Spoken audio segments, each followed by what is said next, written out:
بسم اللہ الرحمن الرحیم۔ السلام علیکم تھرڈ ایئر۔ آج ہمارا مطالعہ پاکستان تھرڈ ایئر کا پہلا لیکچر ہے اور آپ نے مطالعہ پاکستان کی پروفیسر ڈاکٹر عدنان طارق کی بک لینی ہے، جس میں جس یونیورسٹی کا جو سلیبس ہے وہ اویلیبل ہے اور وہیں سے ہی آپ نے سارا اس کو پڑھنا ہے۔ آج ہم جس یونیورسٹی کے کورس کے مطابق جو پہلا ٹاپک ہے، برصغیر میں مسلم معاشرے کا احیا کیسے ہوا اور مسلم دور حکومت میں زوال کے اسباب کیا تھے اور کس طرح سے جو مسلم دور حکومت ہے ان کے جو زوال پذیر ہوا اس کے پیچھے اصل وجوہات کیا تھیں، ان کو ہم نے اس میں ڈسکس کرنا ہے۔ سب سے پہلے اسلامی اصولوں سے انحراف ہے کہ سب سے پہلے ہم یہ دیکھیں گے کہ برصغیر میں جو اسلام آیا تھا وہ قطب الدین ایبک سے لے کر بہادر شاہ ظفر تک مسلمانوں نے تقریباً 800 سال تک حکومت کی تھی، لیکن جو اورنگ زیب عالمگیر تھے ان کی وفات کے بعد مسلم حکومت زوال کا شکار ہونا شروع ہو گئی تھی، اور جو لیٹر مغلس جہاں سے شروع ہوتے ہیں اورنگ زیب عالمگیر کی وفات کے بعد، وہاں اس کے بعد وہ کون سی وجوہات تھیں جس کی وجہ سے مسلمان زوال پذیر ہوتے چلے گئے۔ سب سے پہلے انہوں نے اپنے اسلامی اصولوں کو ہی چھوڑ دیا تھا، اسلام کے اصولوں اور اقتدار کو یہ لوگ بھول گئے تھے، جس کی وجہ سے یہ لوگ زوال جو ہے وہ پذیر ہوئے، اور ان کے بعد جو ان کے جانشین تھے وہ اس طرح کے اپوائنٹ ہونا شروع ہو گئے جن میں کسی بھی قسم کی کوئی انتظامی قابلیت، تدبر اور فہم نہیں تھا، جس کی وجہ سے حالات بدتر سے بدتر ہوتے چلے گئے اور مسلمان جو ہے دور حکومت زوال پذیر ہونا شروع ہو گئی، اور امراء جو تھے ان کے اپنے اندر بہت سے گروپس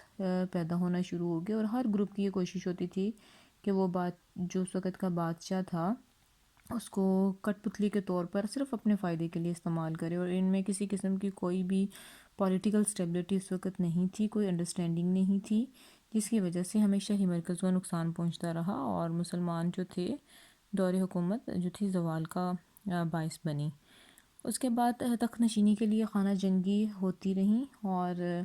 بادشاہ جب فوت ہوتا تو اس کے بعد اس کے بیٹوں کے درمیان تخت نشینی کی جنگیں اور لڑائیاں شروع ہو جاتی، جس کی وجہ سے مسلم حکومت کو بہت ہی سخت نقصان پہنچا تھا۔ اور اس کے بعد اس وقت کی جو فوج تھی جو وہ بالکل بہت زیادہ کمزور تھی، یعنی ان میں کسی قسم کی کوئی تربیت اور تنظیم نہیں تھی، اور خاص طور پر اورنگ زیب عالمگیر کے بعد جتنے بھی سپاہی جو بھرتی ہوئے تھے وہ اس قابل نہیں تھے کہ ان کو فوج میں بھرتی کیا جاتا، اور ان کو کسی قسم کی کوئی بھی تربیت اور ان کی جو تنظیم تھی وہ نہیں کی گئی تھی۔ اس کے ساتھ ہی مرہٹوں، سکھوں اور جتنے بھی جٹ تھے انہوں نے بغاوتیں شروع کر دی مسلمانوں کے خلاف، اور انہوں نے اپنی آزاد ریاستیں قائم کر لیں، اور انہی بغاوتوں کی وجہ سے جو مسلمان تھے یہ بربادی کا سبب بنے، انہی کی یہ الگ جو آزاد ریاستیں تھیں۔ اور اس کے بعد جو صوبے تھے مرکزی حکومت کی کمزور حیثیت کو جب صوبوں نے دیکھا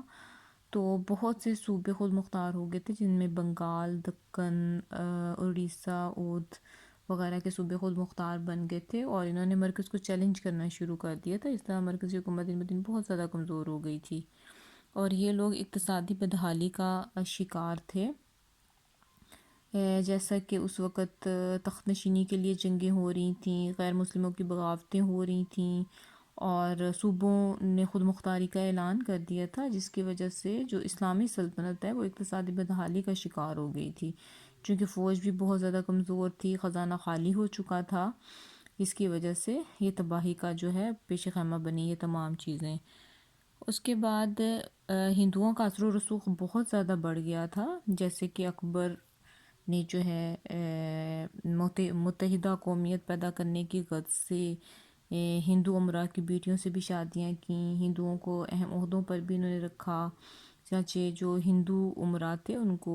غیر معمولی اثر و رسوخ انہوں نے دیا تھا۔